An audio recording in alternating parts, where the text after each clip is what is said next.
للتوضيح اخواتي، عندي لكم هذا المقطع. هذا الاول اللي غادي تشوفوه دابا من بعد ما كنجبد لكم الشكل ديال الحامض راه مسجلته يلاه اليوم. اما الفيديو اللي غادي نحط لكم الطريقه ديالو راه سنه هذه باش دازت على هذا الحامض هذا. كما شفتوا راه باقي هو ما كيضيع ما كيغمل ما حتى شي حاجه، مع جميع الاسرار ان شاء الله باش ينجح لكم. كيجي بالنسبه للحامض المعسل هو اللي لونه غامق، والحامض اللي طايب في الماء اللي كناخذوه من عند مالين الزيتون هذا هو الشكل ديالو من بعد ما كيطيب. هذا الفيديو راني سجلت لكم غير اليوم، يعني الفيديو راه دايزه عليه سنه او عام دابا باش وجدت هذا الحامض. كما شفتوا باقي هو. نخليكم باش تشوفوا.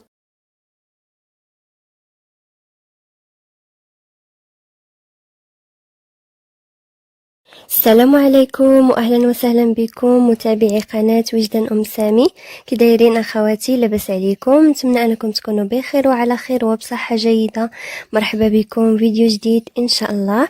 اليوم جبت لكم طريقه ديال الحامض بجوج ديال الطرق، وغادي نعطيكم حتى الطريقه ديال المزيودات ديال الحار.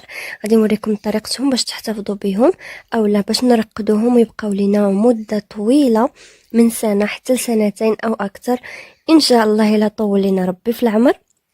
دابا الحامض الحمد لله موجود، وهذه وقيته حتى الحر موجود الحمد لله. غادي نعطيكم الحامض بالطريقه اللي كناخذوه من عند موالين الزيتون، هذاك الحامض اللي كيكون صحيح الحبه وهو طايب. غادي نعطيكم السر ديالو طريقته باش تحضروه في الدار. وغادي نعطيكم الحامض المعسل، هذاك اللي كيكون معسل كيجي حتى هو زوين طايب بلا ما. غادي نعطيكم مهم هاد جوج طرق. عندي هنايا البنات كميه ديال الحامض، خديته وغسلته مزيان صافي، خليته هكذا كينشف من الماء. حكيته تصوروا انني حكيته بالشيته باش دوك التقيبات اللي كيكونوا فيه ما يكونش فيهم الوسخ، يعني يتنقى مزيان صافي. وغسلته خليته هكذا على جنب كيتسقطر. غادي ناخذ كميه ديال الحامض من زوج باكي حتى لثلاثه، وغادي ناخذ واحد زوج وريقات كبار اولا ثلاثه ديال وريقات سيدنا موسى، والماء يكون شويه دافي باش غادي نرقدوه. وشي اناء فاش غادي ديروه اولا قرعه الزاج من الاحسن. انا عندي كميه الحامض كثيره شويه، لهذا ما لقيتش قراعي اللي غادي يجيوني قد هاد الكميه. درت سطل هكا ديال بلاستيك، عقمته مزيان، غسلته بالماء طايب مزيان المهم، وغادي نستعملو. المهم ما يكونش يدخل الهواء وصافي، هذا هو الاهم باش يبقى لكم الحامض مزيان. هنايا في داك السطل خويت ديك الباكيه ديال الملحه، خويت غير واحد الباكيه، زدت عليها هذوك 3 الوريقات ديال سيدنا موسى، وزدت عليهم شويه ديال الماء. نحاول انني ندوب ديك الملحه في داك الماء غير شويه. وغادي ناخذ هذوك الحبات ديال الحامض نبقى نتكهم هكذا بالموس كيف ما شفتوا، من 3 هكا ديال الجوايه، غير تقيبات هكا بالموس هكذا البنات كيديروا له. وكنلقاو هكذا الحبه صحيحه كيتباع صحيحه وطايب ما كنعرفوش كيفاش. المهم كتكون اما عنده واحد الزائد في الراس ديالو، ولا كيكون هكذا تقيبات بهم باش كيتشرب ديك الملحه وكيطيب مزيان، وكيبقى هكا الحبه صحيحه، كيبقى لينا مده طويله ما كيضيعش. صافي غادي نكمل البنات هاد الحبات كامل ديال الحامض بهاد الطريقه هذه كيف ما كتشوفوا. كنتكهم هكذا بالموس وغادي نديرهم في داك الماء. والماء البنات ضروري انه يكون الماء فحال الماء ديال البحر، يعني مالح مالح مزيان. غادي ديروه الحامض في الماء يكون مالح، زيدوا حتى 3 ديال الباك. انا غادي نقول لكم في التالي شحال خدات لي ديال الملح. صافي من بعد ما كملنا ديك الكميه ديال الحامض درتها كامله في هذا السطل هذا، يعني حتى عمر صافي وحبست. ما غاديش نعمروه مزيان مزيان بالحامض. غادي نزيد عليه واحد الباكيه ثانيه ديال الملحه. غادي نحاول انني نوزعها على داك الحامض كامل باش تدخل ليه كامل مع الجناب. وغادي نزيد عليه الماء يكون شي شويه دافي، غنزيد نعمر الماء. الماء علاش البنات درتو هكذا شويه دافي؟ كما كتعرفوا دابا البرد والماء بارد ما كيبغيش انه يطيب لنا الحامض بسرعه، لهذا انا دفيته واحد شي شويه، غير واحد شي شويه صافي، غير باش يسهل علينا انه يطيب في وقت قصير وما ياخذش لينا يعني وقت كتير. صافي غادي نحاول انني نغطس دوك الحبات الحامض كامل عليهم الملحه. كل ما هكايا على الحامض كيف ما شفتوا. وغادي نزيد السر هو اللي كيخلي الحامض ما كيضيعش لينا وكيبقى لينا مده طويله، وهو واحد 3 المعالق كبار ديال زيت الزيتون، هما اللي كيخليو داك الحامض ما كيضيعش وكيبقى لينا مده طويله. غادي نزيد دوك المعالق ديال زيت الزيتون، وغادي نحاول انني نسد هذا السطل مزيان مزيان. درت له بلاستيك في الاول، وغادي ندير له هكذا الغطاء ديالو، نحاول انني نزير مزيان باش ما يدخلش ليه الهواء ديالو. نتوما الا درتو دوك القراع اللي فيهم ديك الجلده يعني اللي كيتسدوا مزيان، من الاحسن هادوك من الاحسن. ما كانش عندكم ديروا هكذا بلاستيك في الوجه ديالو، سدوا عليه مزيان مزيان.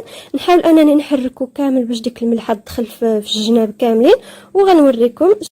اما بالنسبه للثاني الطريقه الثانيه ديال الحامض المعسل اللي كيكون معسل كيف ما كتعرفوه، ما كيطيبش بالماء فقط، غير الحامض بوحدو والملحه.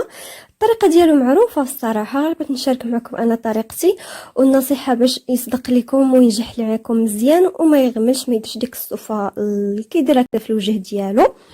غادي ناخذ الكميه اللي بقات لي ديال الحامض كيف ما شفتوا.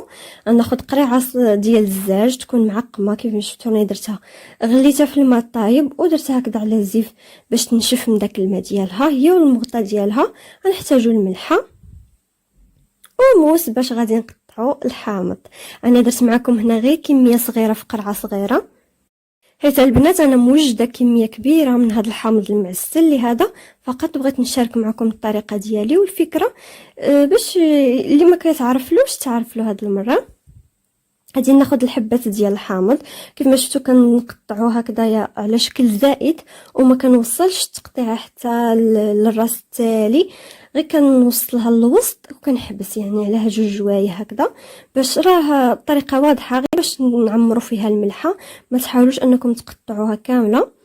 غادي ناخذ هكذا واحد 2 معالق د الملحه ونعمر بهم الحبات ديال الحامض مزيان كيف ما شفتوا، ونحاول نديرها هكذا في القرعه ونبقى ندكسها كيف ما كتعرفوا.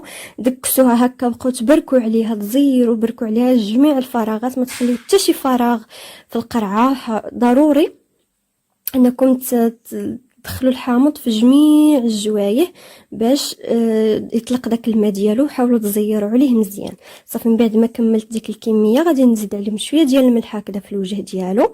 والسر باش ينجح لكم وهو واحد معلقه كبيره ديال زيت الزيتون، غادي نديرها حتى هي في الوجه، وندير بلاستيك ونزير القرعه مزيان مزيان كيف ما شفتوا. ضروري انكم ما يدخلش ليه الهواء، مره تبقاو تحركوا هكذا، ديروه في بلاكار مره تبقاو تحركوا.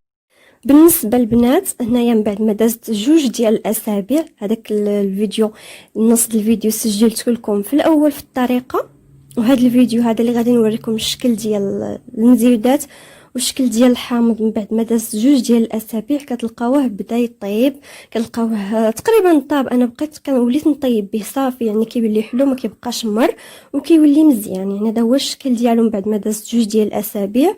ودوك المزيودات راني دايرهم قبل هذه شي 5 شهور دابا، وراهم مازالين صحاح، يعني ما كيهبطوا ما حتى شي حاجه. كيديرهم في الزيت ما كيجيوش زوينين. انا غادي نوريكم الطريقه اللي كندير. بالنسبه للحامض اللي درنا هكذا رقدناه في الماء، نتوما كيف ما كتشوفوا الحبه كتبقى صحيحه وهي طايبه وزوينه، والماء ديالو كيتبدل وكيولي طالق واحد الماء ثقيل يعني بحال اللي معسل. كيجي الصراحه غزال غزال غزال البنات بهذه الطريقه وكيبقى مد.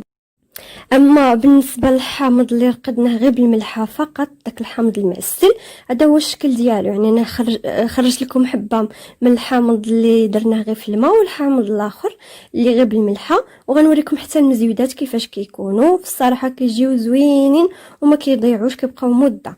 الطريقه ديالهم ساهله مهله. كتاخذوا هكذا المزيودات اللي عندكم يا الخضر ولا الحمر اللي عندكم، انا درت الخضر هكذا. كتحاولوا انكم تثقبوا هكذا بالموس بحال اللي درنا للطريقه د الحامض، وتعمروا هكذا في قريعات، ديروا دوائر د الحامض وتزيدوا المزيودات، ديروا دوائر د الحامض وتزيدوا هكا المزيودات، يعني تبقى د الحامض تبقى ديال المزاود، وتزيدوا الملحه تكون كثيره شويه باش ما يضيعش لكم هذا الحامض. وصافي ما كديروا لا زيت لا حتى شي حاجه. كتسدوا القرعه مزيان مزيان مزيان، تكون القرعه معقمه باش ما يدخلهاش الهواء ديال اللي غادي يضيعها. صافي وكتخليوها البنات مده العامين 3 سنين ما كتضيع، ما تسوق لها حتى شي حاجه. بالنسبه للحامض بالنسبه لذاك الحامض المعسل البنات، هذا هو الشكل ديالو كيف ما شفتوا، راه مازال ما طايبش. انا حليت عليه غير باش نكمل معكم التصوير ديال الفيديو، داكشي علاش قبلوا عليا ما كيكونش هكذاك، يعني كيتعسل كيولي اللون ديالو احمر وطايب مزيان. هانتوما حتى المزيودات راهم طايبين وكيبقاو مده طويله. المهم هذه هي طريقتي البنات. نتمنى ان الفيديو ديال اليوم ينال الاعجاب ديالكم، نكون خفيفه ظريفه على قلوبكم. ما تنساوش تخليو لي تعليقاتكم الزوينه وجيم باش تشجعوني وتشاركوا الفيديو مع حبابكم والناس اللي عزاز عليكم. خليت لكم الراحه والى فيديو جديد ان شاء الله، وبسلام عليكم.